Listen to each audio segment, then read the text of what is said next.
प्रदेश के सरकार डहाले समर्थन मूल्य पर धान खरीदी में कांग्रेस डहाले गड़बड़ी के आरोप लगाए जाए के बाद स्वास्थ्य मंत्री श्याम बिहारी जायसवाल अपन मनेन्द्रगढ़ दौरा के बेला में खड़गवा विकास खंड के चिरेबिल में आयोजित एक कार्यक्रम में रास्ता में जात खाने धान खरीदी केंद्र में रुक के किसान मन से चर्चा करी।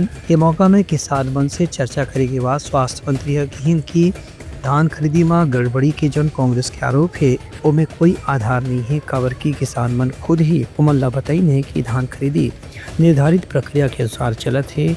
21 क्विंटल प्रति एकड़ के दर से धान खरीदी करे जाते। संगे संग किसान मन एक क्विंटल पाछू 3100 रुपये समर्थन मूल्य और बोनस की राशि मिलाकर के भुगतान करे जाते। स्वास्थ्य मंत्री यकीन की जहां कहीं भी धान खरीदी केंद्र में कोनो सामान के व्यवस्था की कमी के बात पता चले रही से ओला दूर करे बर भी प्रशासन ला स्थानीय अधिकारी मन ला निर्देश जारी करे गए है। Bureau report Uttarakhand news.